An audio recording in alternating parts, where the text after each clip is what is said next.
As we get to really just to cover Daniel, I know, I've been covering a lot of a human history, and it could be really challenging for some people because it is not something we've been covering in the Bible, but it's more of a human history. But as I mentioned in the several times, knowing the human history is a very, very important because that's exactly what he wrote in the scripture, and confirming what he said was done. It is really just important for us. That's why I'm spending quite a bit of time to explain to you about the human history, exactly what happened, what this means. So just to bear with me, and hopefully today will be the last day to cover the history. And I think Amy will be very disappointed that we're no longer going to cover the history. But hopefully we'll finish the chapter 11 today so that we can just to wrap up Daniel very soon. So let's just kind of recap of where we left off from last week. Last week we talked about the chapter 11, and starting from verse 5, we're just gonna kind of read. Then the king of the south shall be strong, but one of his princes shall be stronger than he, and shall rule. And his authority shall be a great authority. After some years they shall make an alliance, and the daughter of the king of the south shall come to the king of the north to make an agreement. But she shall not retain the strength of her arm, and he and his arm shall not endure. But she shall be given up, and her attendants, he who fathered her, and he who supported her in those times. So this is the story between the Ptolemy and Seleucus, the war between the two. So this is about the Syrian war. So I talked about the Seleucus is actually married to the Berenike, and later on, the Ptolemy II is actually they're having sort of a war, and then when Ptolemy II actually gave his daughter Laodike, and the Seleucus literally just literally divorced with Berenike and married it to the Laodike, so that the war between the two, that becomes really just a severe. And later on, when Berenike, it was very upset, and literally she assassinated her husband, which is the Seleucus. So that is the story of that verse 5 and verse 6 I mentioned. So let's continue on from where we left off from the last story. So as this Seleucus II, the was assassin, how this actually just the story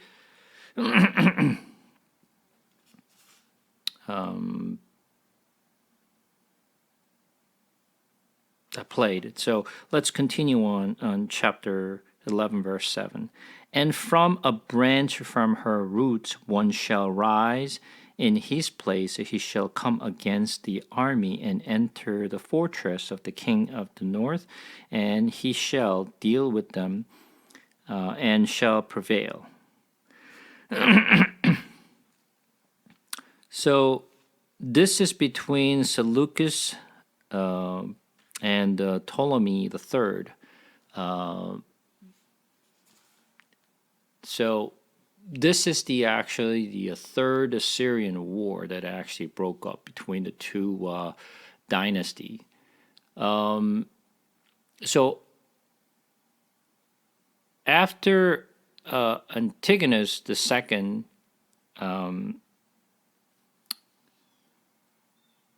is assassinated by the Laodicea. Laodicea was the one who was actually ruling the Seleucid dynasty for a little while, and then obviously she made her son, which is the Seleucus II's, to become a king. So Seleucus, the dynasty was ruled by the Seleucus II, and he became the fourth kings of the Seleucus the dynasty. And obviously, because Ptolemy III, her daughter, was assassin, and his grandson was also assassin. So obviously, he was very upset because the Ptolemy III gave his daughters to Antigonus II, and since his daughter and her grandson was assassin, it was evident that they had the war between. So Ptolemy III and the Seleucus II, had the war. That's, as I mentioned, that's the third Assyrian war that happened between the BC 245 and 241 during that time. And when the Seleucus II lost the battle, and Ptolemy III was won the Assyrian war, and while he lost the battles between the Ptolemy III, he actually gave lots of the power and authority to his brother Antigonus Hierax, but the brother of Seleucus II sort of like he betrayed his brother, and then later on his brother who betrayed it, and he died. And also a year later, Seleucus II, fell out of the horse and he died. This is what the verse 9 says. So let's just read verse 9. Then the latter shall come into the realm of the king of the south, that shall return to his own land. So Ptolemy III and the Seleucus II, they actually had a battle, but the Seleucus II lost the battle, then he pulled back. Right? That's the story of that I just gave you. And then verse 10, his son shall wage a war and assembled a multitude of great forces, which shall keep coming and overflowing the pass through, and again shall carry the war as far as his fortress. So this is so verse 10 says his son. So his son is a Seleucus II, and his son is Seleucus III and Antiochus III. Those are the two sons that the Bible is talking about. So after the death of the Seleucus II, those two sons was preparing for war against the Ptolemy because his father lost the battle. So they actually gather all the forces, and he literally, try to attack the Ptolemy dynasty. So that when you look at this, which shall keep coming and overflowing, pass through, and shall and again shall carry the war as far as his fortresses. So that when they attack, obviously at that time there was the Ptolemy the fourth is in charge of the Ptolemy kingdom. So the verse 11 says, then the king of the south, which is the Ptolemy, the fourth, moved with rage, shall come out and fight against the king of the north, and he shall raise a great multitude, but he shall be given into his hand. So obviously the first kings who became a king after the Seleucus the second, Seleucus the third became the king. The first son of the Seleucus the second, which is the Seleucus the third, really didn't have the war against the Egypt, but the Antiochus the third is the one who actually had a war against the Ptolemy. So Seleucus the third only just ruled only a few years. He actually went to Asia Minor because there was some sort of rebel occurred, and he sent to his general to really just calm it down. But his general was captured, and then he himself actually brought his own forces to just went to attack the Asia Minor. And when he went there, he was actually poisoned and he was assassinated. So that's how the Seleucus III died, and his brother, which is the Antiochus III, became a king, and he's the one we need to pay a little bit of attention to in history, because Antiochus III is a very important king of the Seleucus dynasty, because first of all, when he was the king of the Seleucus dynasty, he's the one who really expanded the Seleucus dynasty at the biggest, and he's the one who actually ruled the kingdom very well. But at the same time, he's the one who actually caused the fall of the Seleucus dynasty. So even though he's the one who actually just made the Seleucus dynasty prosper, but at the same time, because of so many war that he started, and that caused the Seleucus dynasty to literally just go down the drain. So we can talk about a little more about Antiochus III. So let's just take a look at verse 12. And when the multitude is taken away, his heart shall be exalted, and he shall cast down tens of thousands, but he shall not prevail. For the king of the north shall again raise a multitude greater than the first, and after some years he shall come on with a great army and abundant supplies. So let me just talk about the Antiochus III.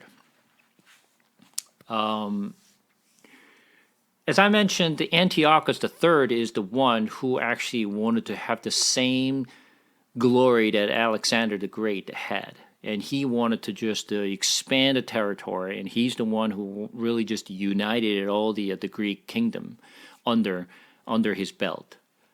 He became a king when he was young, because his brother was the one who actually became a king. But all of a sudden, 2 years after his brother became a king, and he was poisoned and died. All of a sudden, Antiochus III became a king when he was very young. So he was a teenager when he became a king. But since he was already is a sort of a governing Babylonian the cities already, so he already experienced how to rule the countries.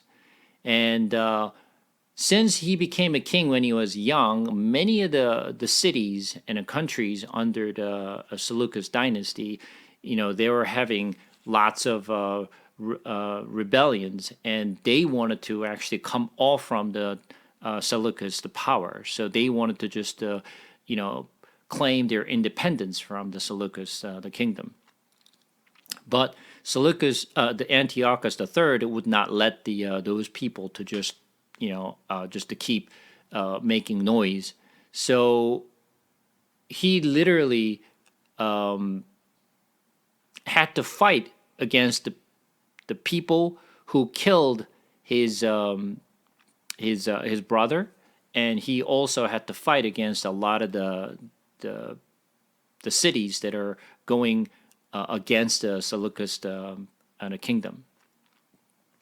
So initially, back in BC 221, he actually went to Syria, a fight against the Ptolemy kingdom. At that time, there was a general named Deodotus, who was one of the general of Ptolemy. He was the very, very experienced general, and he fought against Antiochus III. But the Antiochus III lost the battle against the Deodotus.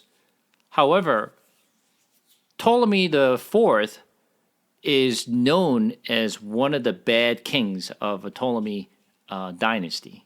He did not gain the respect from the people who he was ruling, and many people didn't like the Ptolemy the fourth. But since the Deodotus the general was under the Ptolemy the fourth, later on, when there is a lot of a rebel in the Ptolemy kingdom, the Antiochus III, he actually attacked the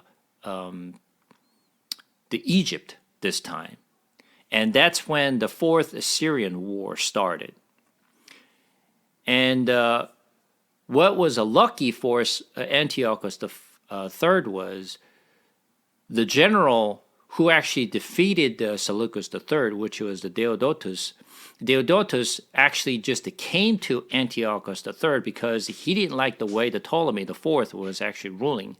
So he went against his own the masters, and then he later became the partner of the Antiochus III. So since he actually went against the Ptolemy the fourth, Antiochus III was able to really just defeat many of the Ptolemies, the forces. So literally, whatever the Deodotus, was ruling at the time, it was all given back to the Antiochus III, and this is one of the things that the Antiochus III was very happy, because Deodotus general was very strong, but now he became his partner. So now he actually made Deodotus as one of his, the strong general to lead against Ptolemy. And Deodotus was able to actually brought the victory to the Seleucus, because he was a very, very experienced and strong general. So it was a very big success for the Antiochus III when he actually came down to Egypt and attacked them. And then later on, in BC 217, Antiochus III, since he actually was to keep winning against the Ptolemy, the dynasty, he just literally just attacked the Egypt again, and there was a really big battles. There is the Battle of Raphia. Raphia is one of the biggest battle since the Battle of Ipsus in Greek. That's the the second, probably the biggest, the battle that the history is recorded between this Antiochus III and the Ptolemy IV. And this was a really big story in the human history. And Seleucus dynasty, which is the Antiochus III, brought about 70,000 in soldiers, and the Ptolemy IV actually brought about 80,000 soldiers. And obviously back then in the ancient world, when they actually fight against the other general, they used the lots of the elephant. So Seleucus used the elephant from the India, whereas the Ptolemy was using the elephant from Africa. And Seleucus dynasty, which is Antiochus III, was winning the battle. When the Ptolemy IV was losing the battle, he was just fleeing back to the Egypt, while the Antiochus was just thinking that, wow, I'm winning this battle, so I'm going to just completely just destroy the Ptolemy dynasty. So he was thinking that this is the opportunity for him to really completely just destroy and take over the entire land of Ptolemy. He went too deep, and when he went too deep, and that's when the Egyptians and the Ptolemies, the soldiers, fought back against Antiochus IV. So at the end of the battle of those, the Battle of Raphia, literally the Antiochus III lost the battle because he just went too deep inside the Egypt, and he just didn't realize how deep he was. And then that because of that battle, Seleucus, the dynasty, which is Antiochus III, had to pull back and went back to the Babylon again. So this is the verse 13 was talking about, once again. For the king of the north, which is the Antiochus III, shall again rise a multitude greater than the first, which is the war that he had with the Syrian war. And the second time that he went directly to Egypt. And after some years he shall come on with a great army and abundant supplies. That's when he actually came down to Egypt. This is the Battle of Raphia that I just mentioned. Verse 14, in those times many shall rise against the king of the south, and violent among your own people shall lift themselves up in order to fulfill the vision, but they shall fail. Then the king of the north shall come and throw up siege work and take a fortified city, and the forces of the south shall not stand, or even his best troops, for there shall be no strength to stand. But he who comes against him shall do as he wills, and none shall stand before him, and he shall stand if the glorious land with the destruction in his hand. So, let's just go over this particular story. So, because of the battles at Raphia, Antiochus III literally just had to given up the land in the Phoenicia area, which is Israel and Phoenicia area, was all returned back to Egypt because he had to pull back, right? Back then, the Ptolemy IV actually just to go, push the Seleucus, the armies, pushed them out of the Syria. When it happened in Israel, they welcomed the soldiers from the Egypt, and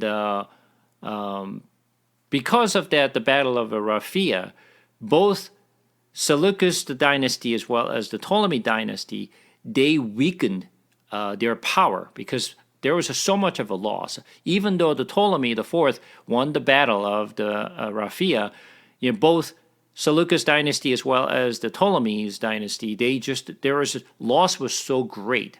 Obviously, they lost so many people, and they actually just lost so much money in the war. So, but at that time, the Ptolemy the Fourth, he actually the loss, even though he won the battle, the loss was greater than the Seleucus dynasty, and because of that, so much money was lost, and so much of the soldier was lost in that battle.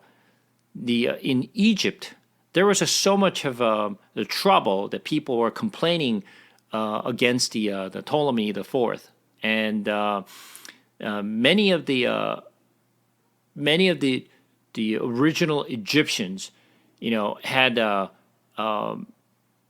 lot of the rebellious act, and they're going against the Ptolemy the Fourth. So there was lots of trouble. So there was a lot of revolt was occurring from the Egypt, and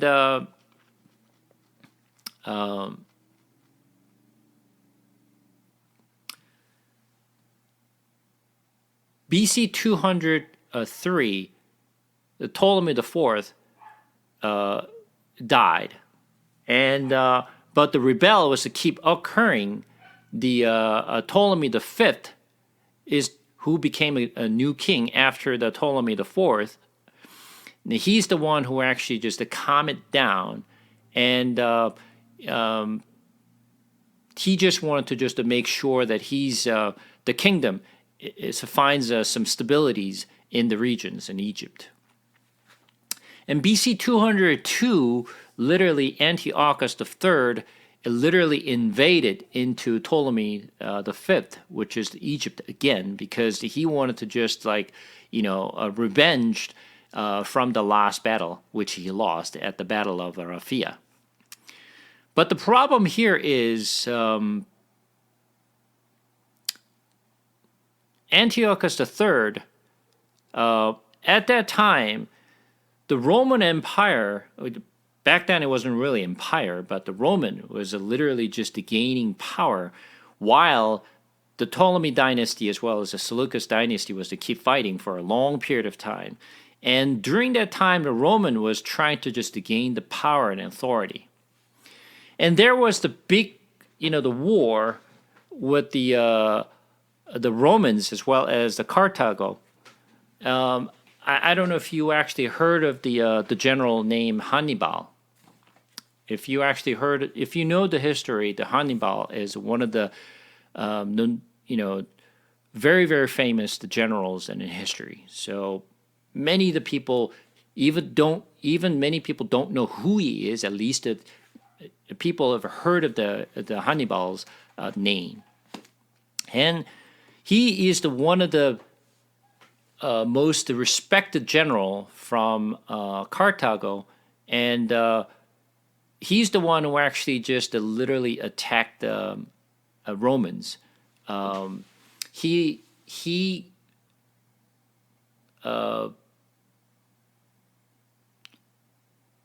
literally actually just crossed the Alps in the wintertime with the elephant, which nobody ever thought of or even planned that he would do that, because no one would have actually go across the Alps in the wintertime, because that's like a suicidal act. But he did that to attack the Romans, and because no one was expected that Hannibal was able to actually defeat the Romans for the first time, and because of that war, he became the most famous generals at that time. But on the second war between the Hannibals and the Romans, and he was defeated by the Romans. After he was defeated, and unfortunately, Carthago, Hannibal was the only general that the country could count on. Nobody else was really just as brave as he was and a strategist as he was.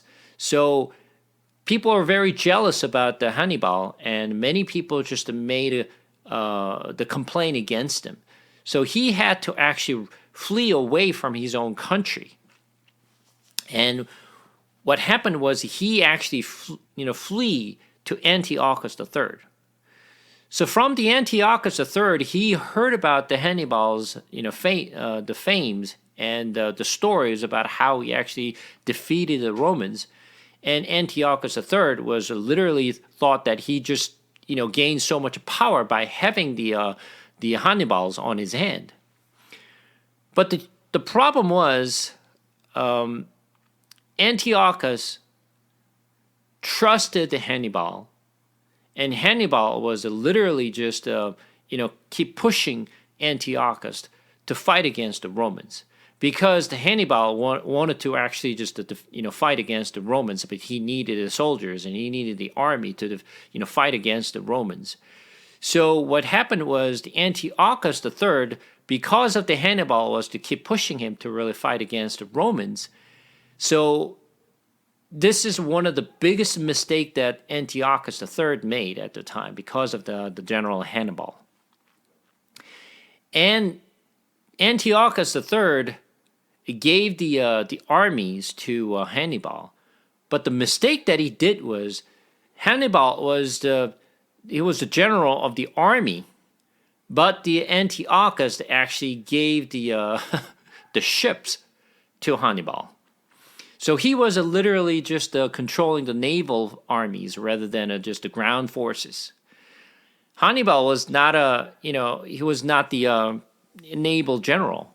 So obviously he was defeated by the Romans because the Romans actually were alliance with the Rhodians. Remember I mentioned about the Rhodians, and they were very, very strong in the naval forces. So Hannibal lost the battle against the Romans, and also the Antiochus III is also lost the battle on the ground, the battle with the Romans as well. And when Antiochus, he actually invaded into the Greece, and then he was completely defeated by the Romans, and this became a really, really big mistake that he made. And because he lost the battle against the Romans, Roman asked Antiochus to pay off the expenses that Romans have lost in this battle. So Roman literally just had the Antiochus to pay off all the other losses. So Antiochus had to pay back to Romans for all the money that the Roman asked for. And because of that situations, Antiochus literally just not only he lost the battle and he lost his soldiers, but at the same time he's lost so much money in the battle. But now not only have to pay off his own losses, but also have to pay for this battle to Romans. Now he had to actually draw money, taxes from the people or the cities that he was ruling.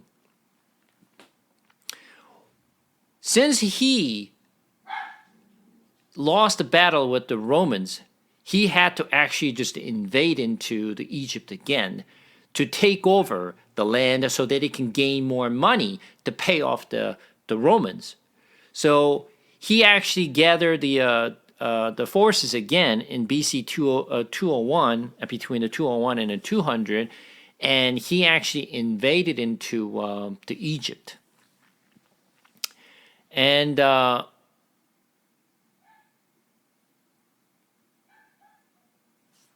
the time, at the Ptolemy dynasty, there's a general called Scopas, and he was the general of the Ptolemy dynasty, and he was just fighting against the Antiochus III, and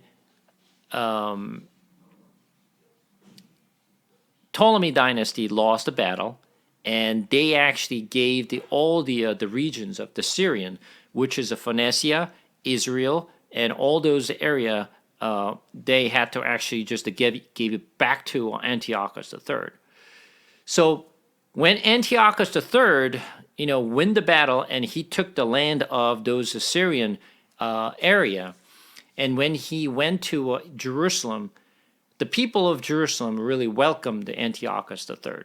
So from the Israel's perspective, I need you to think about this. When Ptolemy was ruling the regions, they welcomed all the Ptolemy soldiers. When Antiochus, which is a Seleucus dynasty, was taking over that region, they were just bending their knees against the Seleucus the dynasty. Because when you think about it, Israel is like in the crossroad between the king of the north going down to the Egypt, and when the Ptolemy was fighting back against the Seleucus dynasty. So they were right in the middle. It's like a pathway.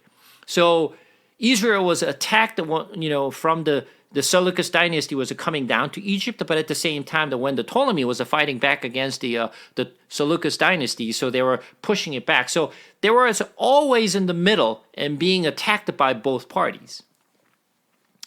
And when the Antiochus III started to ruling the Syria, obviously the people of Israel pushed the Ptolemies, the soldiers, out of the city, because now they have to bend against Antiochus III, because the Seleucus dynasty has started to ruling that area. So now you can see there is a people in Israel. There are people who supports the Seleucus dynasty, and there are people who supporting the Ptolemy dynasty. So there was a split between the two groups. So, just like today's politics, there are certain groups of people supporting the Democratic parties, and the people supporting the Republican parties. So they're kind of like it's a split into two groups. And the situation was exactly the same thing at the time in Israel. But because of that, the Israel was a kind of like squeezed between the Ptolemies dynasty as well as the Seleucus dynasty. So they just a kind of like play by ear sort of deal, so they can kind of like adapt whichever way they had to deal with. But in BC about 190s, the Romans started to just coming to the east side, and when Roman was just coming to the east, obviously Antiochus III had to really just to fight back to Romans. But since he lost a battle against the Romans in the past, he was scared of the Romans, because Romans was gaining a lot of power at the time. So the Greeks are started to lose the control of the regions. But still, the Ptolemy and Seleucus, when you think about it, they're all Greeks. The origin is from the Greeks, right? So, people were thinking the Greeks were the most powerful armies of all time. But now Romans are started to just like taking over the certain regions of that area. So they were threatened. Ptolemy was a threatened, as well as the Seleucus, the dynasty was threatened by the Romans. And when Antiochus III, they actually brought about another 70,000 soldiers and fight against the Romans. And even though the Romans, the soldiers, was a much less number compared to the Greeks, which is the Seleucid dynasty, they weren't really just smart to really fight against the Romans, because they were not familiar with the way these Romans were fighting. Because they were kind of familiar with the way the Greeks are fighting, but not with the Romans, because Roman was using the completely different strategies and using a different method to fight against the Greeks. So the Antiochus III literally just lost a battle, against the Romans, and they just keep losing the battles. And since Seleucus dynasty already lost the battle against the Romans in the past, and they were paying off the money against the Romans, his debt to the Romans was just keep increasing. Later on, Antiochus III literally just surrender to the Romans, and they said, I can't fight with you. I'm gonna just give all the lands that you want, and literally just whatever the Romans are asking, and he had to just give it to Romans, because he could not fight against the Romans. He realized that Romans becoming too powerful, at that time. So, literally, Antiochus III was giving up all the Asia Minor to Romans. So his land was getting smaller and smaller because of the fight against the Romans. So, as I mentioned before, the Antiochus III is the one who actually expanded and had the most of the battle against the Romans as well as the Ptolemy dynasty. So when he was ruling, his land was the biggest, but at the same time, because of all the battles against the Ptolemy as well as the Romans, his land shrunk so small. And since he had to pay off the debt to Romans, his brother Antiochus IV was captured as a captive. So what Romans said was, until you pay off all the dimes that you owed us, you need to just have your siblings, stay in Rome until you pay off your debt. So Antiochus IV was actually just brought to Rome for 13 years. And this is one of the big irony of the history, that the Antiochus IV actually came to Rome, and he lived in Rome for 13 years. And while he was in Rome, he was actually growing up, and he was seeing what the Romans were doing. He also learned how powerful the Romans are. And obviously, the Antiochus IV is one of the kings that we have to remember in our scripture, because the Antiochus IV is the one is portrayed in our scripture as the model, or the kind of symbolic representations of Antichrist. So Antiochus IV is the one that we have to remember the most for us, from the scripture point of view. So anyway, so Romans gaining the power, and they were just literally just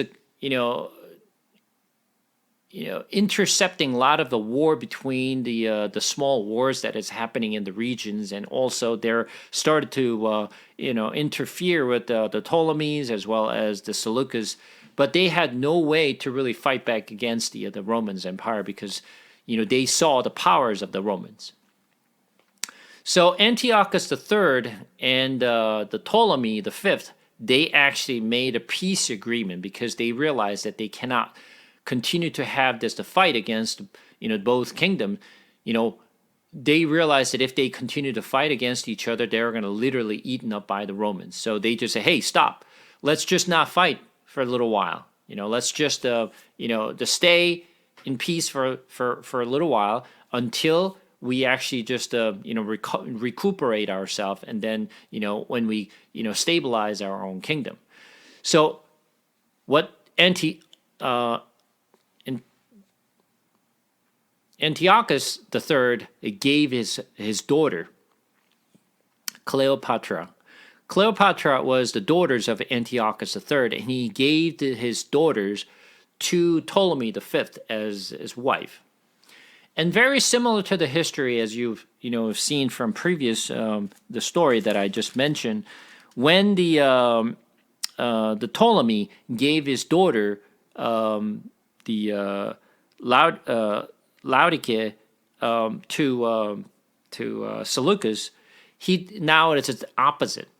Antiochus III gave his daughter Cleopatra the first over to Ptolemy V, so that giving my actually daughter to you as wife. Now we're going to have a peace the agreement between the two the dynasty. But Antiochus III had a different reason why he gave his daughters to Ptolemy V, because what Antiochus III was thinking is that I'm going to give my daughters to him, and then I'm going to leverage my daughter, the Cleopatra I, to utilize his daughter to gain the control of the Ptolemy dynasty. But later on, the Cleopatra the First, which is the daughters of Antiochus III, to rebel against his father, and she literally helped the Ptolemy V to make an alliance with the Romans. And then all the plot and the plan that Antiochus III, had to utilize her daughter to really take control of the Ptolemy, but because his daughter rebelled against his father, and all his plan and the plot is go down the drain. So when Antiochus was had a lot of a debt that he had to pay off to Romans, he started to collect lots of taxes from all the countries that he was ruling.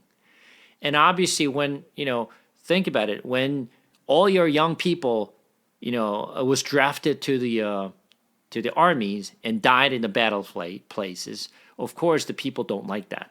And at the same time, after their young sons were lost in the battle place, and now the Antiochus is collecting lots of taxes because he had to pay off the money to Romans.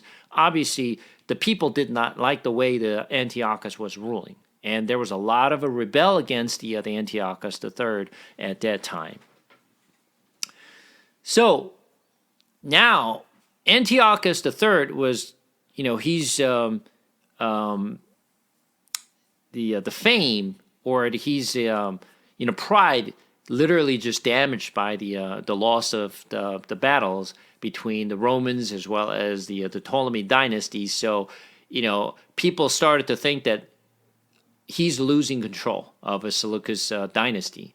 So many of the people were just claiming that now I want to just be independent from the Seleucus dynasty. So it just many of the cities started to rebel, and the Seleucus dynasty became like really mess at the time. So since he given up the powers of the west side because he invaded into the Greek and lost the battle to Romans, so now he turned his eyes against the east. So he thought that the east side would be easier to really fight. So he was taking his attentions to the east. So instead of going to the west now, this time he's going to the east. Because now, as I mentioned, he needed to take more control of the more land in order for him to collect more taxes. So he was just going against the east, and he wanted to just rebuild his kingdom. But while he was actually just going against the east, and the battle was going very well, but when he actually having the battle on the east side, he actually, he was assassin when he was actually going after the east side. And, Antiochus the third was actually just assassin on the way to the east. They're having a battle. So now Antiochus the third is the one who actually lost his power. And then since he, Antiochus the third was actually called as one of the king in Seleucus dynasty. He's the only person who was actually called as Antiochus III the Great. So Alexander the Great was called the Great. Antiochus III was also called as Great, and so he is in human history, he is the one of the probably very famous the kings of the Seleucus dynasty. So, after the death of the Antiochus III, his son Seleucus III became the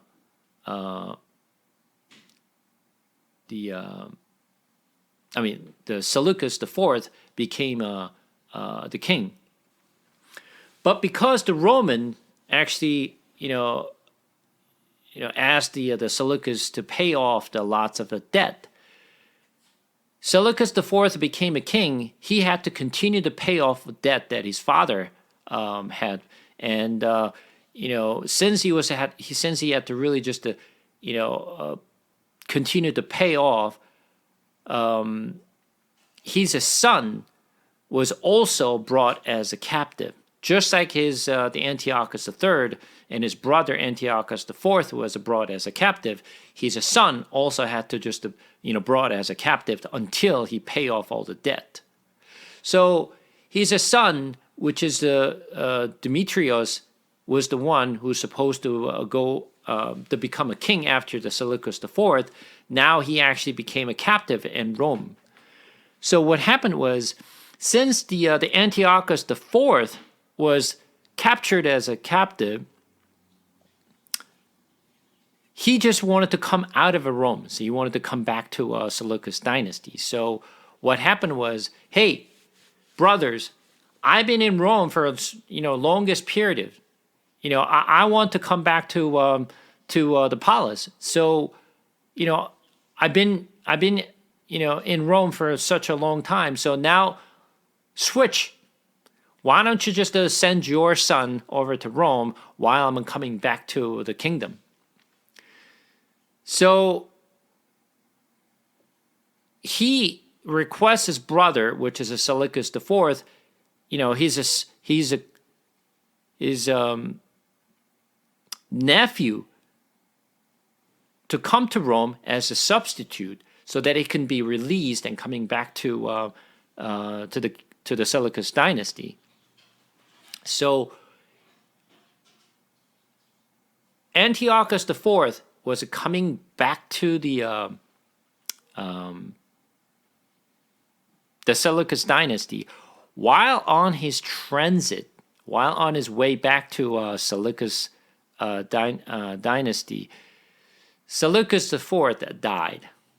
On the way, he was coming back. And then, obviously, Demetrius, which is the son of Seleucus IV, is supposed to become a king, but Antiochus IV wanted to become a king. So he used his nephew, Demetrius IV, and literally just he taking over the throne. But before we actually get to that story, let's talk about some other story to talk about. So, as I mentioned, Seleucus IV and Antiochus III, when they both were given the order to pay off the Romans, and as I mentioned, they had to just collect lots of money to pay off the Romans, right? So wherever he can get money, he was tapping on it. While they're just sending all his, the officers over to different cities to really collect many taxes and draft as much money as possible. And there was a story of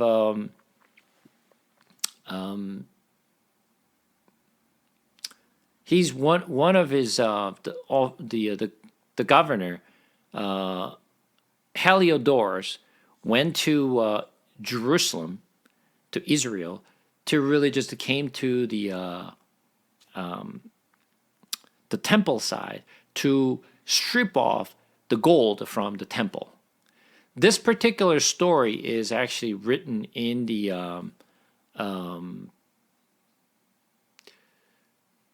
story of the Maccabee, the book of Maccabee. So why don't we just reference that particular book so that we can actually see what it's like? Let me see if I can actually pull this the story of that. And I actually have the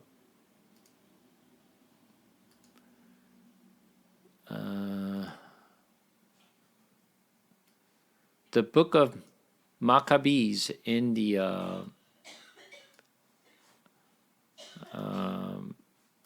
material folder, so you should be able to really read the story from this.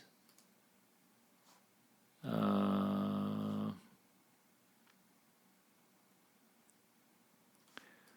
me see if I can find that particular chapter.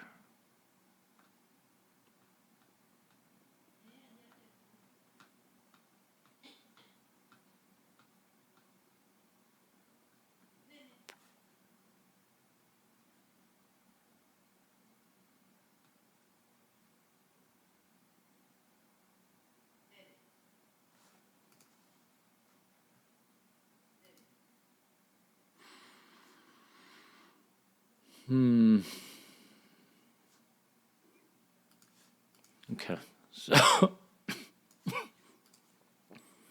let me share this.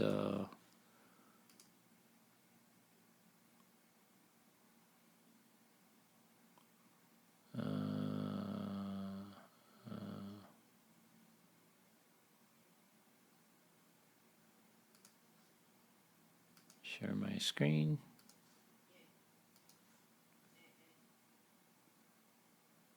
Do you see? Do you see the?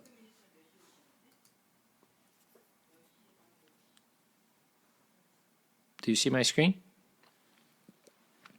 So let's just take a look at the story here. So this is actually a good story to read, and we're not going to just read everything, but I highly recommend for both, for you guys to at least this the two books, the first, the Maccabees, and the second Maccabees. It's not that long. So this is coming from the first, the Maccabees. Let me see how many actually pages in here. Yeah, there's only 16 chapters, so it's not a whole lot of a long story. But I definitely just recommend you to read the book of Maccabees, because it explains the story of the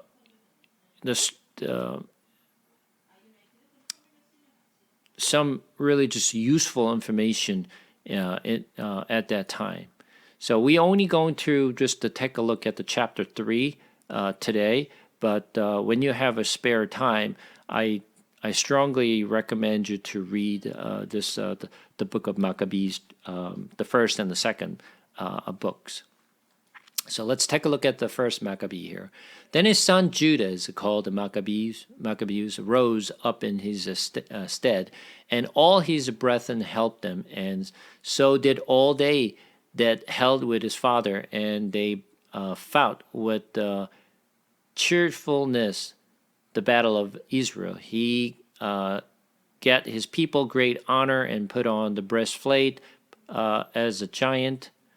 Hey, hang on one second. Is that the right one?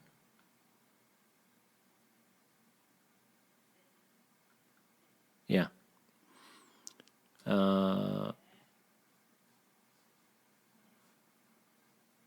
And the girt is the wool like a harness about him, and he made the battles and protecting the host with his sword. In his act he was like a lion, and like a lion's the whelp roaring for his prey. For he pursued the wicked and sought them out, and burnt up those that vex his people.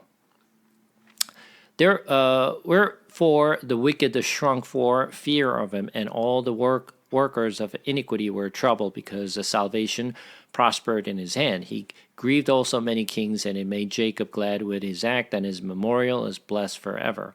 Moreover, he went through the cities of Judah, destroying the ungodly out of them, and turning away wrath from Israel, so that he was renowned unto the utmost part of the earth, and he received him, such as were ready to perish. Then Apollonius gathered the Gentiles together and great host of Samaria to fight against Israel, which things when Judas perceived, he went forth to meet him, and he smote him and slew him. Many also fell down slain, but the rest fled. Therefore Judas took their spoils, and Apollonius' words also, therewith he fought all his life long. Now, when Sargon, a prince of army of Assyria, heard say that Judah had gathered unto him a multitude and a company of the faithful to go out with them to war, he said, I will get me a name and honor in the kingdom, for I will go fight with Judas and them that are with them. who has despised the king's commandment. So he made him ready to go up, and there went with him a mighty host of the ungodly to help him, and to be avenged of the children of Israel. And when he came near to the going up of Beth Horon, Judas went forth to meet him, and with a small company, who, when they saw the host coming to meet him, and said unto Judas, How shall we be able to, being so few, to fight against so great multitude and so strong, seeing we are ready to faint with the fasting all this day? Hang on one second. Let me just... this is not exactly the story that I want to see.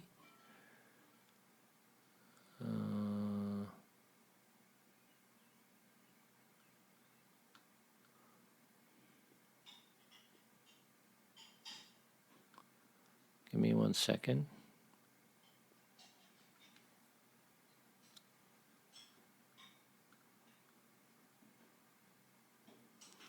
This is not the exactly story. Hang on 1 second. Why is this different?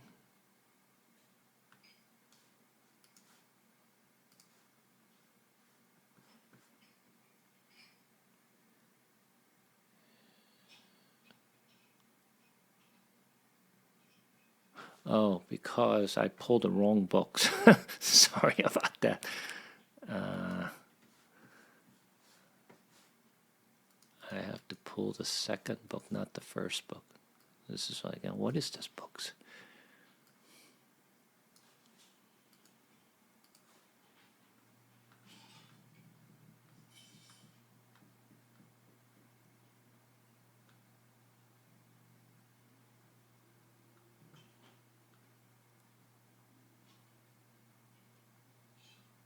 Okay, here we go.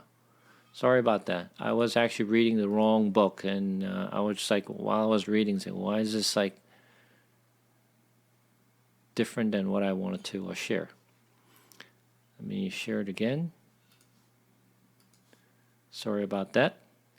So this is the, I was actually reading the first Maccabees. This is the second book. This is from the second book, not the first book. So I had a first book pulled out, and that's why I was like, this book doesn't sound right to me. So this is the third chapter of the second Maccabees. So let me just read it. Now when the holy city was inhabited with all peace, with the laws were kept very well, because the godliness of Onias, the high priest, and his hatred of wickedness. So this Onias was the high priest at the time, and he hated the wickedness. It came to pass that even the kings themselves did honor the place and magnify the temple with their best gifts. Insomuch that Seleucus of Asia, this is the Antiochus III, and the Seleucus IV was he's referring to, of his own revenue bear for all the costs belonging to the service of the sacrifice. But one Simon of that tribe of Benjamin, who was made a governor of the temple, fell out with the high priest about disorder in the city. And when he could not overcome Onias, so what happened was this Simon, his tribe of Benjamin, wanted to become a priest. So he wanted to just take the control from Onias, and he's the one who was just going to the Seleucus dynasty to kind of just to keep pushing him to get Onias out of that the priesthood. So what happened was Simon is the one who actually went to Apollonius, which is the one of the governor of that the Seleucus, the kingdom, and said, "Hey, we have money, we have a gold in temple." So he's the one who actually told the Seleucus dynasty that Jerusalem has lots of money. So that's why they sent the people to just strip off the temple. But let's just keep reading on. And he could not overcome Onias. He get him to Apollonius, which is the governor, which is we're talking about the son of Thrasias, who then was a governor of Cleosyria and Phoenice, and told him that the treasury in Jerusalem was full of infinite sums of money, so that the multitude of their riches, which did not pertain to the account of the sacrifice, was innumerable, and that it was possible to bring all into the king's hands. Now when Apollonius came to the king and had shewed him of the money whereof he was told, the king chose out Heliodorus, his treasurer, and sent him with the commandment to bring him the aforesaid money. So forthwith Heliodorus took his journey under a color of visiting the cities of Cleosyria and Phoenicia, but indeed to fulfill the king's purpose. And when he was come to Jerusalem, he had been courteously received the high priest of the city. He told him what intelligence was given of the money, and declared wherefore he came, and asked if these things were so indeed. Then the high priest told him that there was such money laid up for the relief of widows and fatherless children, and that some of it belongs to Hyrcanus, son of Tobias, a man of a great dignity, and not as that wicked Simon had misinformed. So the Simon is the one who actually just kept misinformed the Seleucus dynasty. Some whereof in all was 400 talents of silver, and 200 of gold. So from the Seleucus dynasty, he needs every dime that it can pull out from every city to pay off to Romans. And that it was altogether impossible that such wrong should be done unto him, that he had committed it to the holiness of the place, and the majesty, and the inviolable sanctity of the temple, honored over all the world. But Heliodorus, because the king's commandment given him, said that in any wise it must be brought into the king's treasury. So at that day which he appointed is enter into the orders this matter, wherefore there was no small agony throughout the whole city.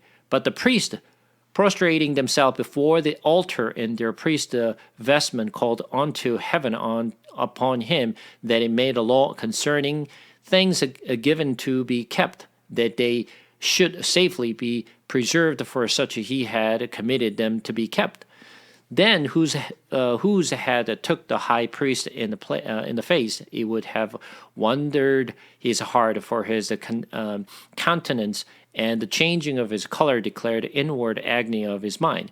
For the man was compassed with fear and honor of the body, that he was manifested to them that looked upon him what sorrow he had now in his heart. Other ran flocking out of their house to the general supplications, because the place was like to come into the contempt. And the woman, girt with the sackcloth under their breast, rounded in the street and in the version that were kept in rant, some to it the gates and some of the walls, and others looked out on the windows, and all holding their hands towards the heaven made the supplications. Then it would not be pitied a man to see the falling down and a multitude of all sorts, and the fear of the high priest being in such an agony. Then called upon the mighty Lord to keep the things committed of trust safe and sure for those that he had committed them.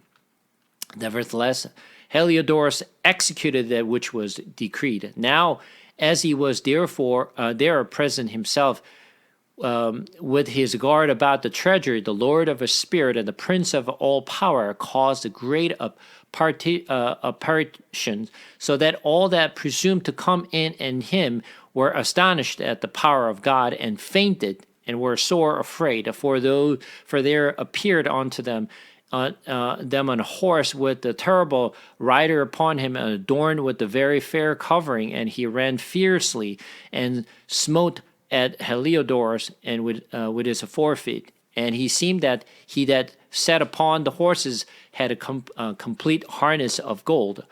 Moreover, 2 other young men appeared before him, notable in strength, excellent in beauty, and comely in apparel, who stood by him on their side and scourged him continually, and gave him many score strips. And Heliodorus fell suddenly onto the ground and was compassed with great darkness. But they that they were with him took him up and put him into a litter. Though him, the later came with the great train with all his guard into the said treasury. They carried out, being unable to help himself with his weapons, and manifestly they acknowledged the power of God. For he, by the hand of God, was cast down, the lay speechless, without all hopes of life.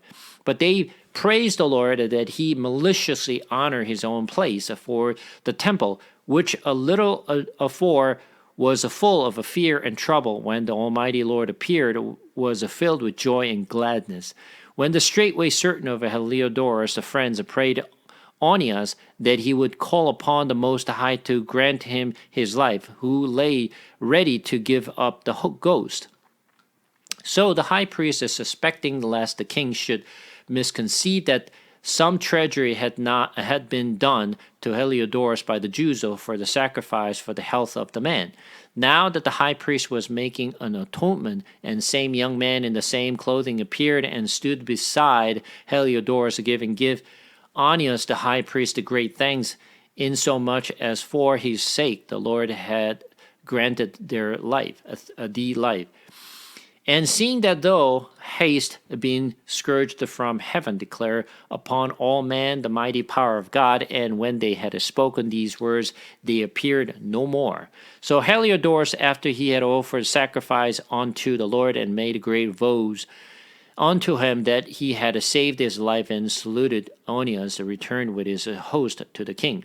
Then testified he to all men the work of his great God, which he has seen with his eyes. And when the king asked Heliodorus who might be a fit man to be sent yet once again to Jerusalem, he said, "In thou hast any enemy or traitor, send them thither, and thou shalt receive him well scourged, and he escape with his life. For in that place, and no doubt there is a special power of God, for he that dwelt in heaven hath his eyes on that place, and defendeth it, and he breath and destroy them that come to hurt. And the thing concerning Heliodorus and in keeping of the treasury fell out of his sword."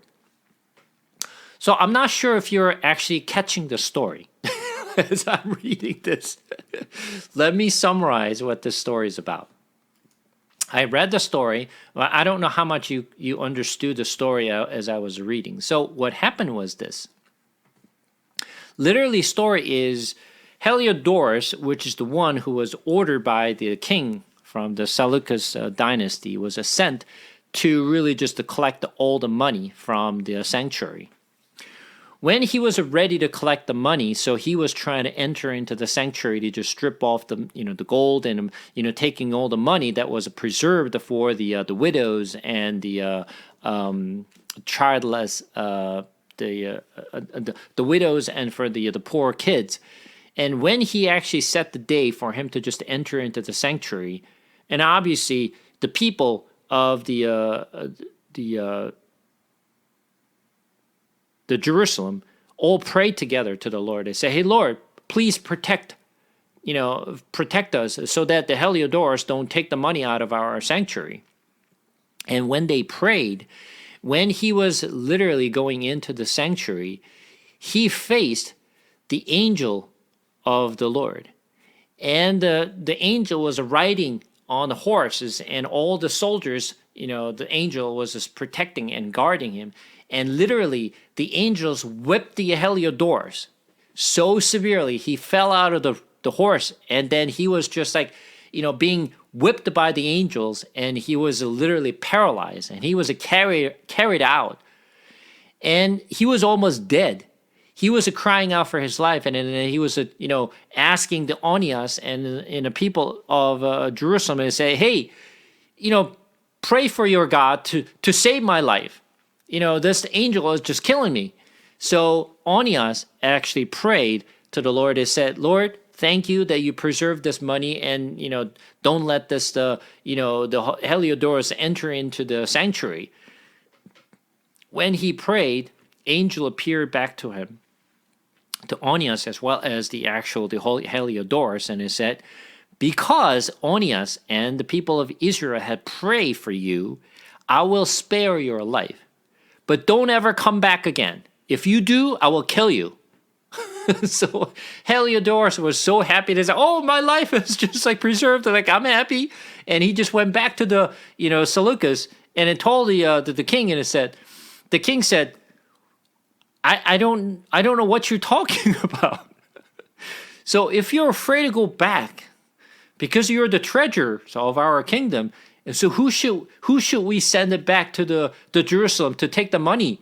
And the Heliodorus literally said to the king, and said, King, don't send me back again. If you ever send me back again, I'm gonna die. So don't send me back again. However, don't ever send anyone. But if you have to send someone, here's the tip for you.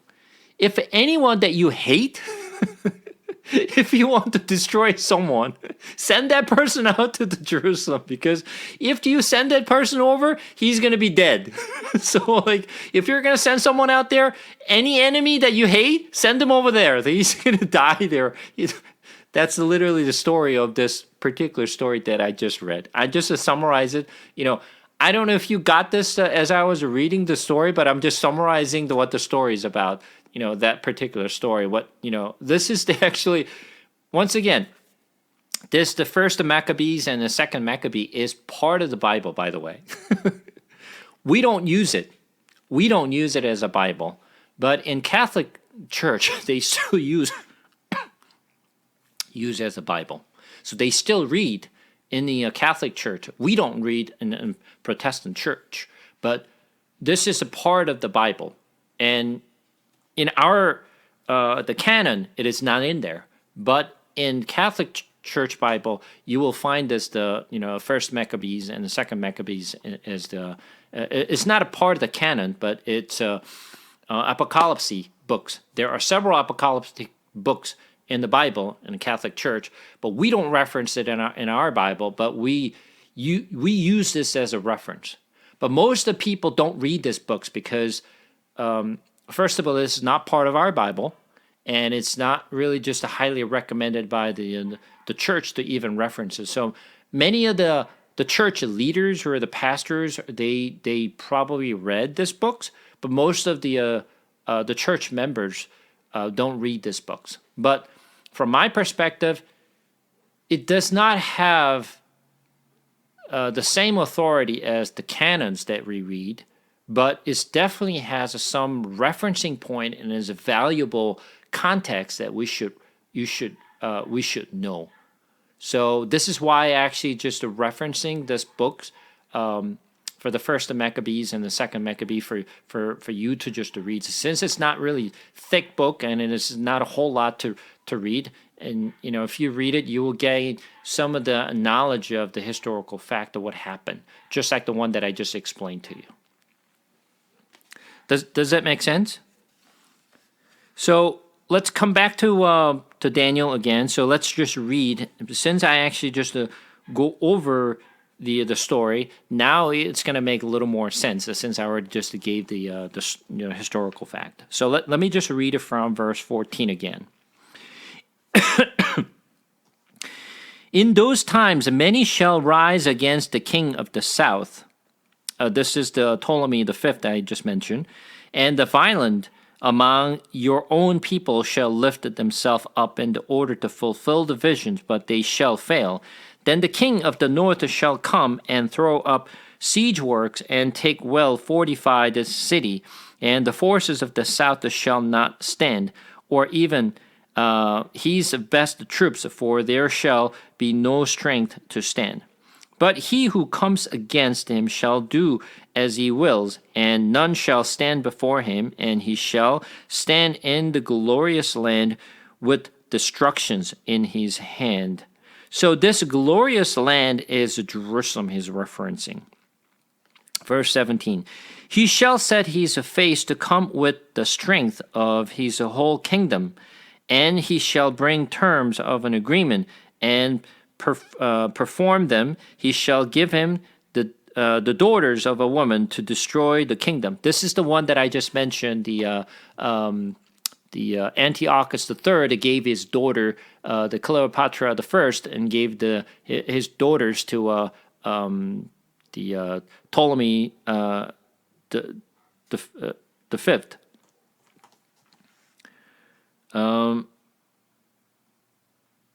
Verse 18. Afterward, he shall turn his face to the coastland and shall capture the many of them. But a commander shall put an end to his insolence. Indeed, he shall he shall turn into insolence back upon him. Then he shall turn his face back towards the fortress of his own land, but he shall stumble and fall and shall not be found. So, verse 18 says, afterward he shall turn his face to the coastland and shall capture many of them, but a commander shall put an end to his insolence indeed. So this is the general Scipio. The general Scipio is what he's referencing. So later on, after he lost the battle, I told you that he just turned his eyes towards the east, and that's when he just started to continue the journey and try to just take over some of the leftover land. But that's when he got killed in the battle, right? So this is what verse 19 was talking about. So literally,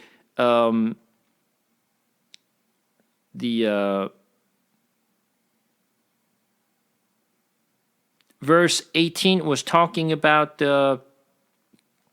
18 and 19 was talking about the Antiochus III. Now, verse 20. Then shall arise in his place one who shall send an exactor of tribute for the glory of the kingdom, but within a few days he shall be broken, neither in anger nor in battle. So,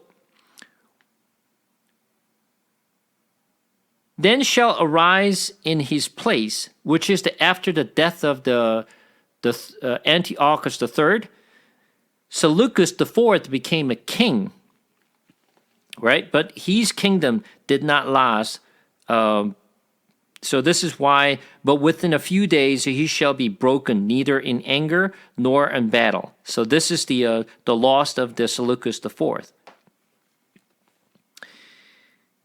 And then, verse 21, in his place shall rise a contemptible person to whom royal majesty has not been given. He shall come in without warning and obtain the kingdom by flatteries. So this is what the contemptible person is, the Antiochus IV, which is the one that I mentioned. He is the one that we are going to remember in our scriptures that reference it as the Antichrist, right? So he's not the one who's supposed to really take over the kingdom.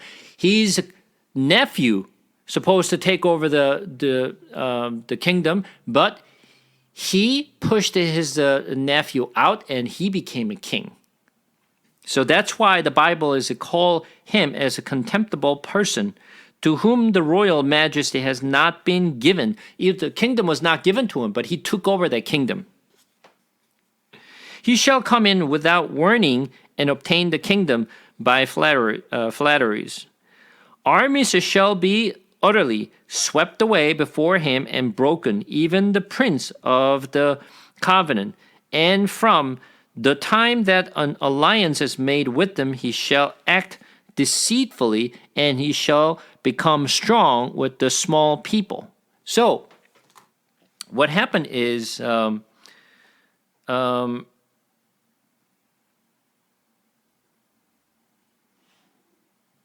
since he's not the really honorable person, he does a lot of stuff. But let's just talk about exactly who he is, what he did.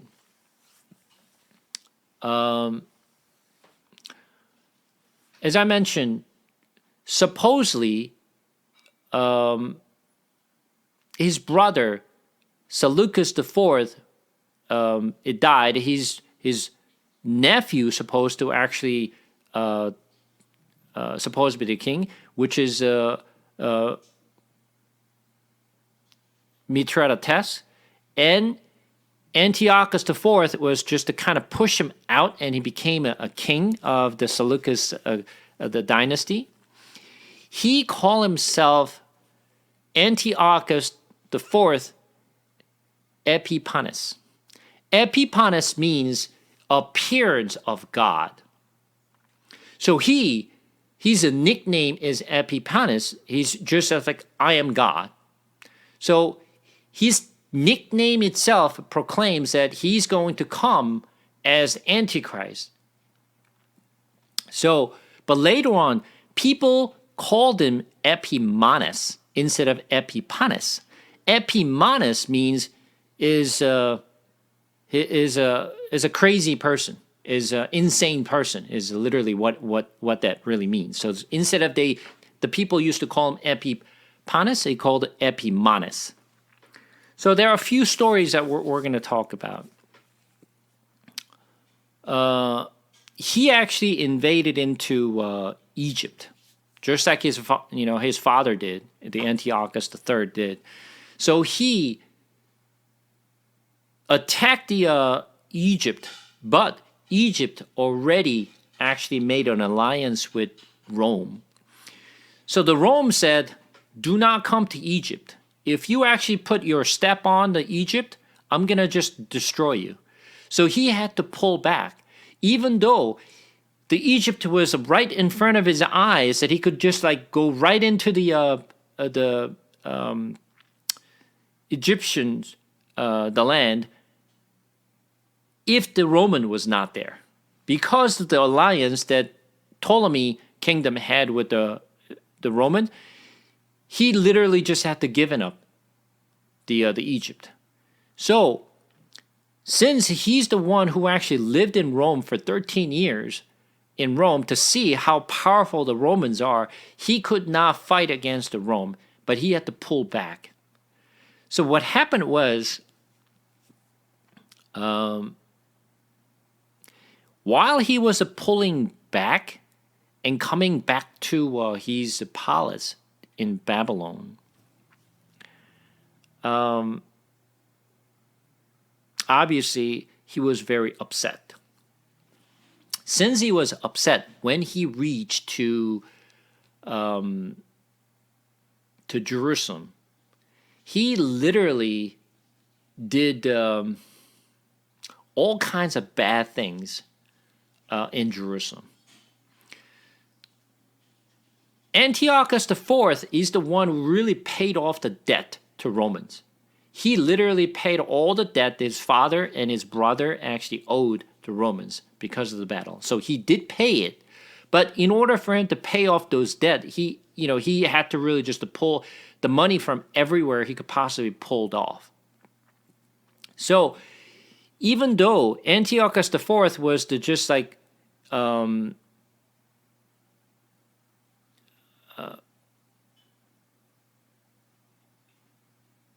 when he had invaded into Egypt, he was able to just captured Phoenicia, and Israel and all the Syrian regions.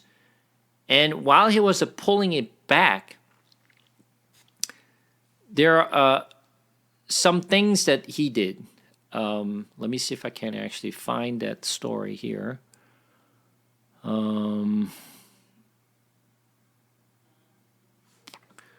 Let me pull out some of the story here.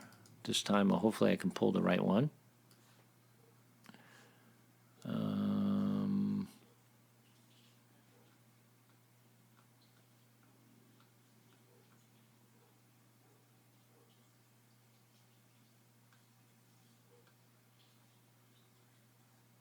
Yeah.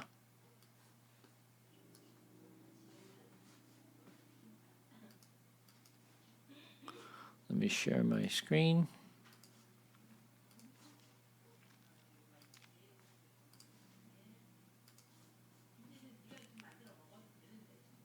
You see my screen? Yes? No? Yes? Okay. Uh,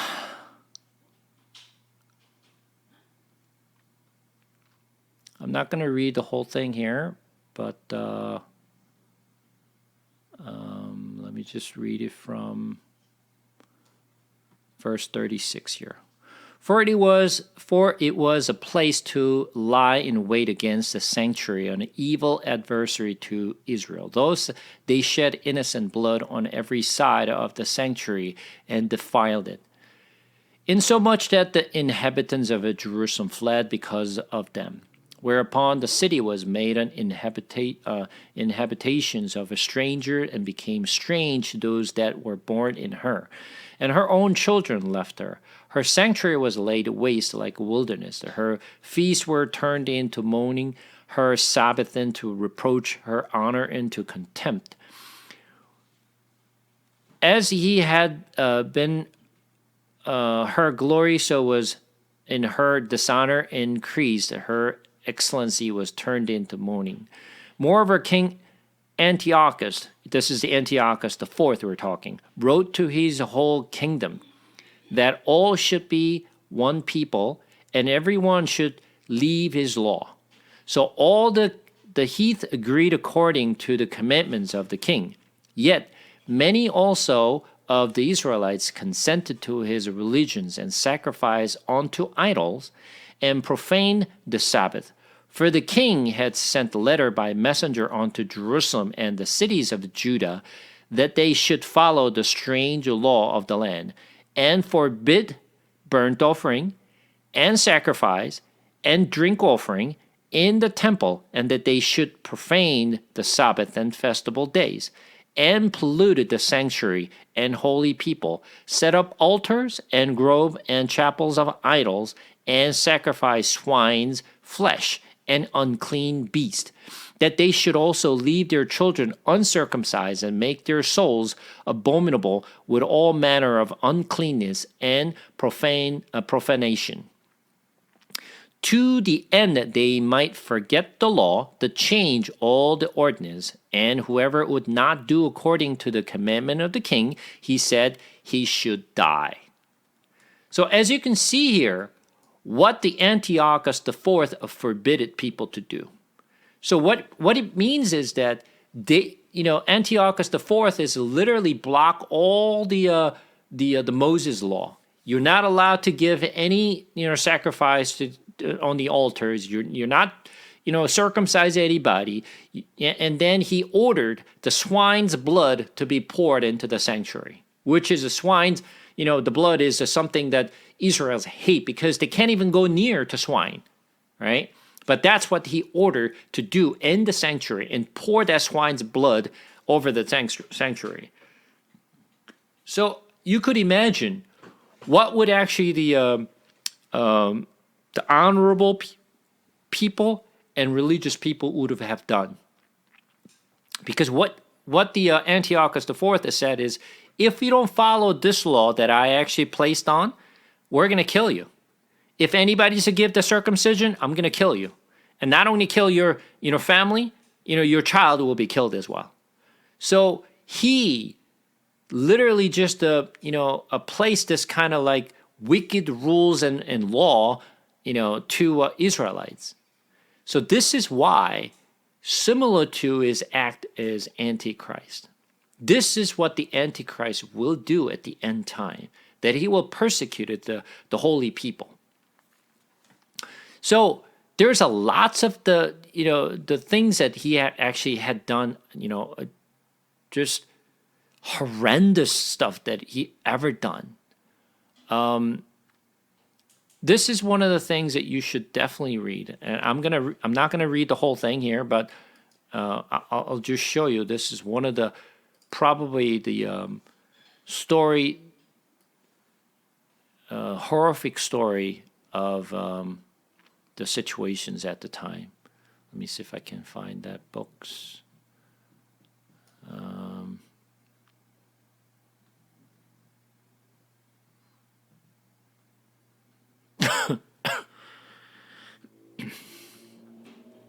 All right, I'm going to just read some of the stories, not all.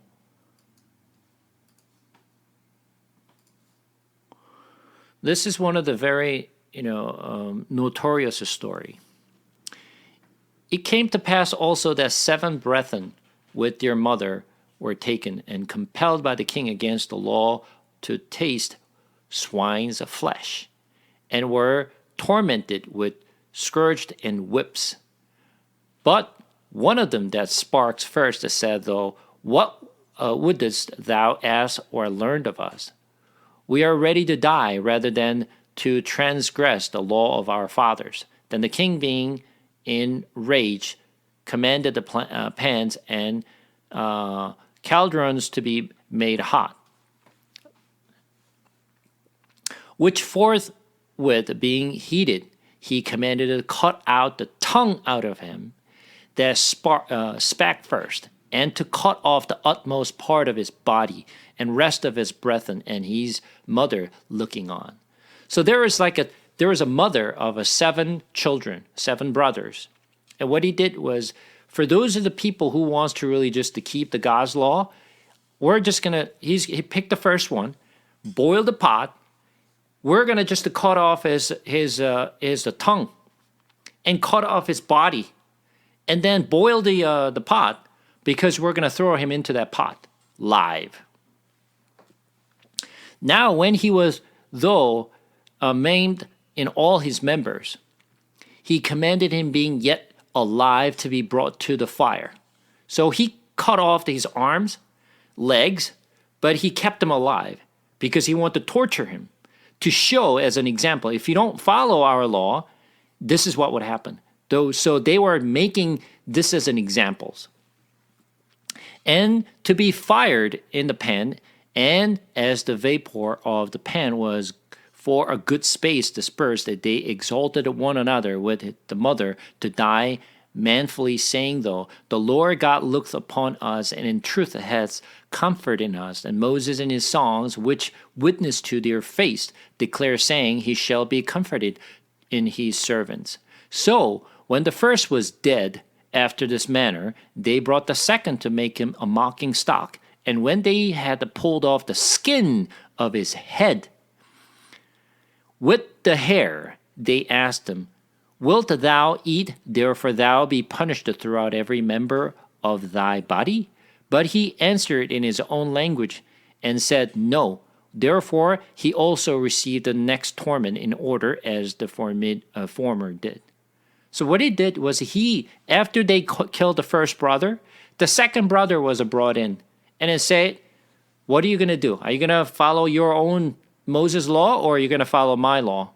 And he said, no, I will not follow your law. I'm just going to keep my faith, and I'd rather die. And literally what they did was they just literally skinned him off. Literally. Can you imagine that any man could do such a thing? And that's literally what they did. Strip him off his skins alive. But he said, no, I'm still not going to follow your law, because I'm only believing in the Lord, and Lord is my God. But he answered in his own language and said, no. Wherefore he also received the next torment in order as the former did. And when he was at the last gasp, he said, thou like a fury, take us out of his present life, but the King of the world shall raise us up, who have died for his law unto everlasting life. So they just literally keep his faith. After him was the third made a mocking stock, and when he was required, he put out his tongue, and that right soon, holding forth his hand manfully. And he said courageously, these I had from heaven, and for his law I despised them, and from him I hope to receive them again. In so such that the king they had that were with him marveled at the young man's courage, for that he nothing regarded the pain. Now then this man was dead also. So the third one is dead. They tormented the mingled, and the fourth is like manner. So when he was ready to die, he said, though, it is good being put to death by man, to look for hope from God to be raised up again by him, As for thee, thou shalt have no resurrection to life. Afterward they brought the fifth also, that mangled him. Then they looked he unto the king, and said, Thou hast power over man, thou art corruptible, thou dost what thou wilt. Yet think not that our nation is forsaken of God, but abide a while. Behold his great power, how he will torment thee and thy seed. After him also they brought the sixth, who being ready to die said, But not received without cause, for we suffer these things for ourselves, having sinned against our God. Therefore marvelous things are done unto us. But think not thou that takes in hand to strive against God, that thou shalt escape unpunished. But the mother was marvelous. Now this is the mother of those children's, marvelous above all, and worthy of honorable memory.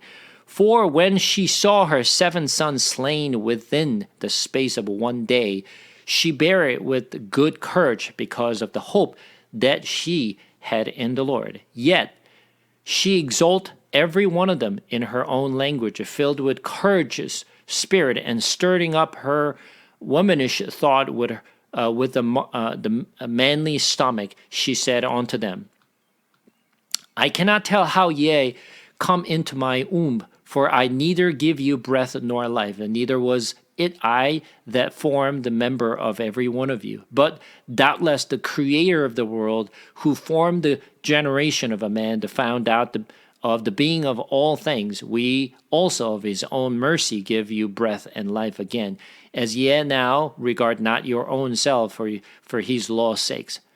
Now Antiochus, thinking himself despised, and suspecting it to be reproachable speech, whilst the youngest was yet alive, did not only exalt him by word, but also assured him with oath that he would make him both a rich and happy man, if he would turn from the law of his fathers, that also he would take him for his friend, and trust him with affair. But when the young man would in no case hearken unto him, the king called his mother, and exalted her that she would counsel the young man to save his life. And when he had exalted her with many words, she promised him that she would counsel her son.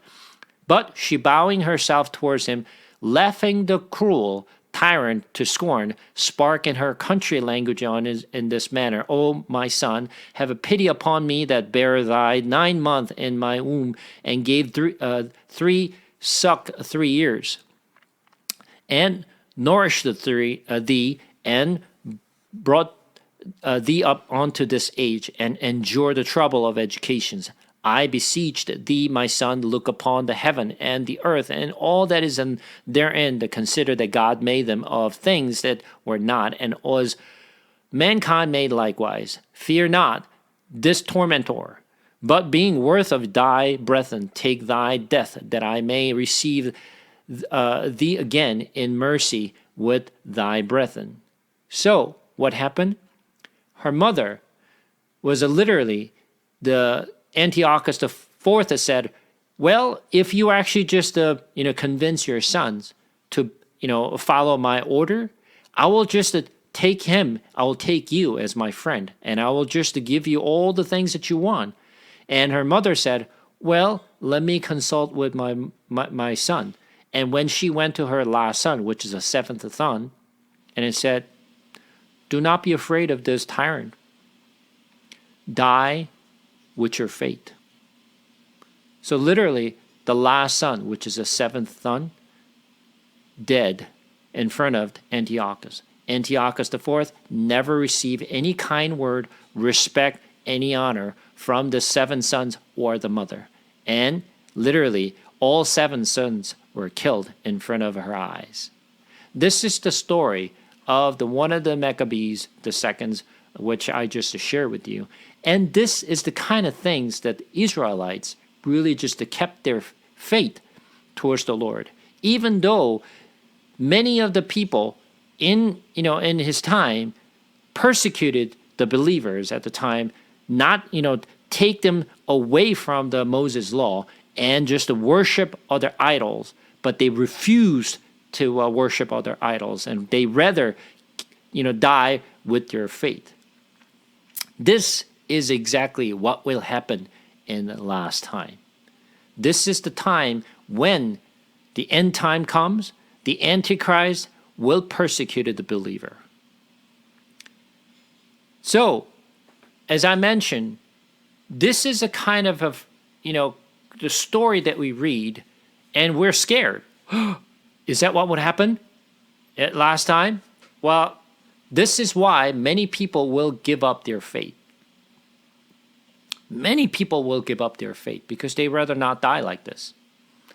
I rather give up my faith to spare my life. But for those of the people who give up their faith, they never been a believer.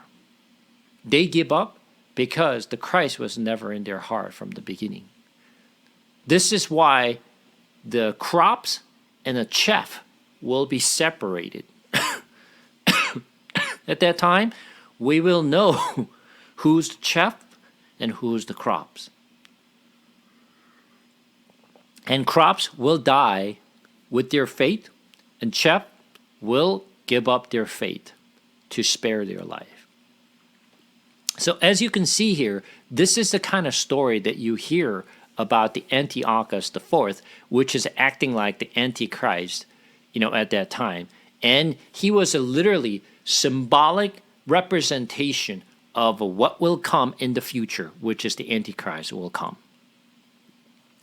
So, not only this incident, but of course there are so many things that Antiochus IV had done, to the people of Israel. I mean, this is just so many things that the Bible, not in our Bible, but the historical fact that records about the Antiochus IV. And not only he actually just take the money from the Israelites, but he also raped the many peoples, and he just literally burned the cities, and he just literally just forced the people to just worship the Zeus, which is the Greek god. And he literally stewed the statue of a Zeus in the sanctuary, which is the formidable things to be stand up in the sanctuary at the last time. This is exactly what will happen at end time.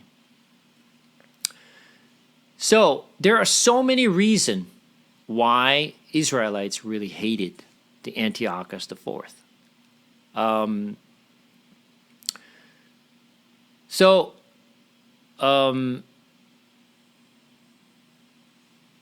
Going back to Antiochus IV. So when Antiochus IV was just preparing to fight against Egypt, when Ptolemy the Sixth was actually in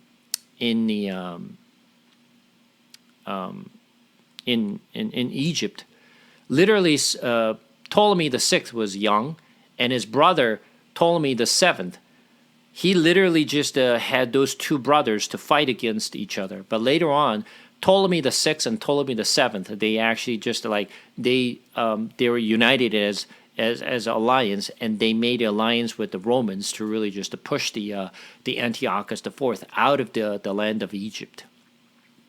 And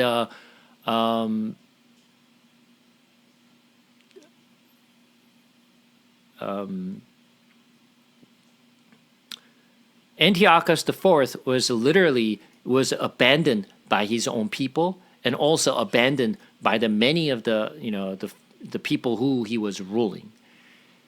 Antiochus IV ruled almost 39 years in Seleucus dynasty, and during that time, there were about 40,000 people was executed in Israel, and those are all the honorable people who respected their customs in Moses' law, and they did not bend down on their knees to the new law that Antiochus had in place.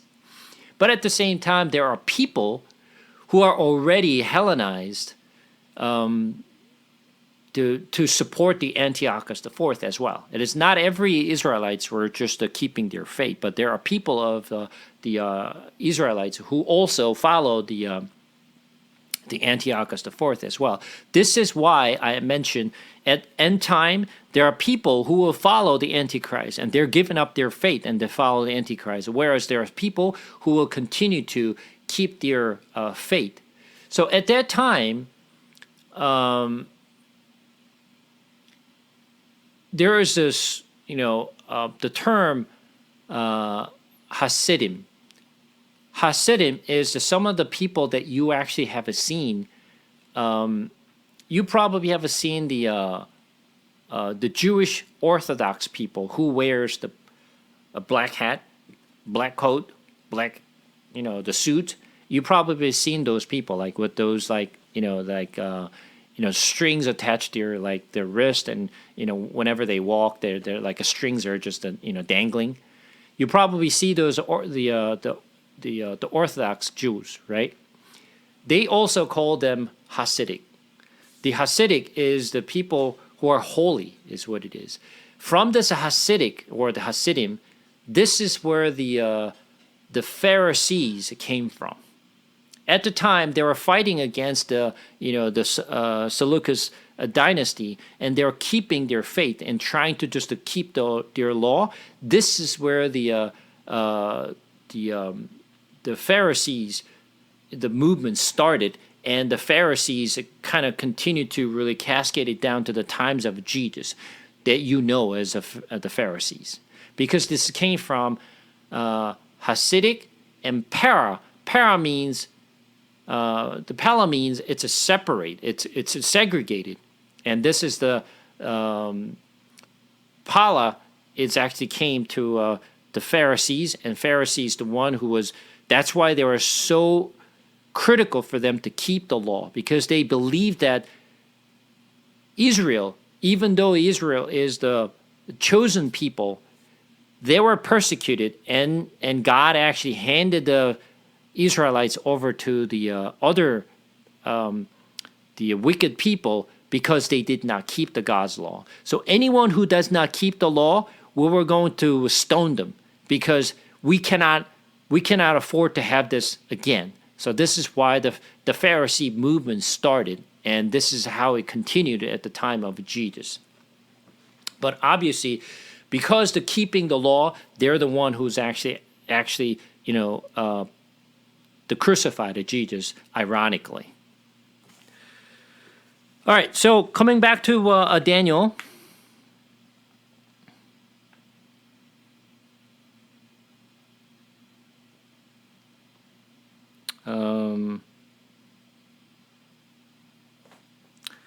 Let me just read it from verse 23.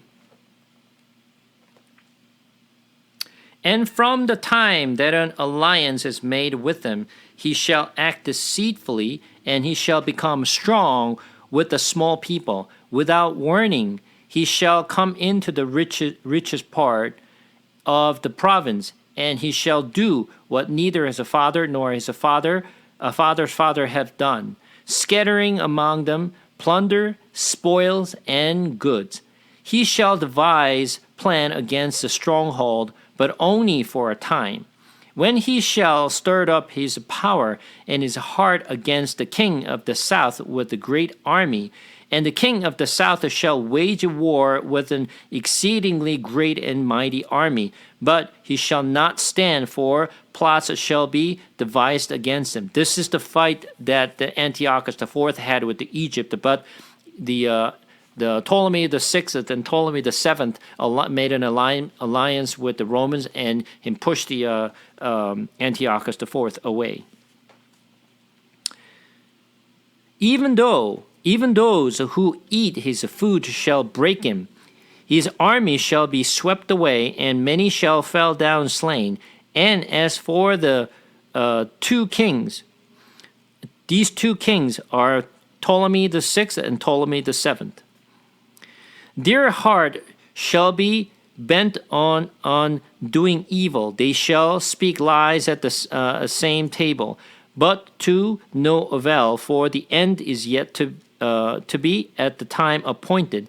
And he shall return to his land with a great wealth, but his heart shall be set against the holy covenant, and he shall work his will and return to his own land. So while he was pulling it back to his own land, obviously that story that I just gave you is what they did in Israel, because he was upset that he could not really to take over the Egypt. Verse 29, at the time appointed he shall return and come into the south, but it shall not be this time as it was before.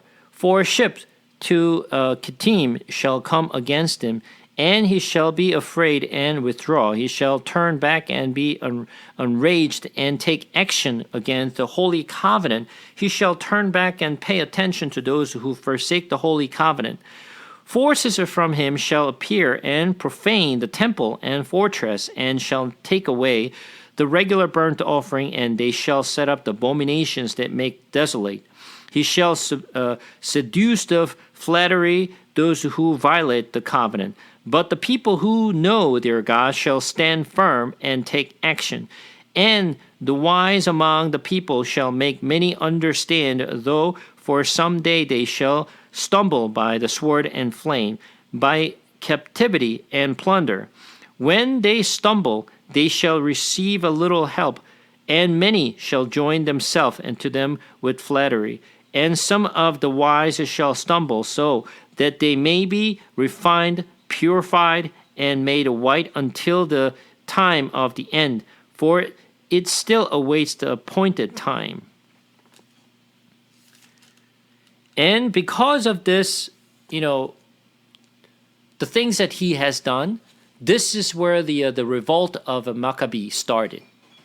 If the Antiochus IV did not do what he did, the revolt of a Maccabee never started. And you probably, when you actually turn to John chapter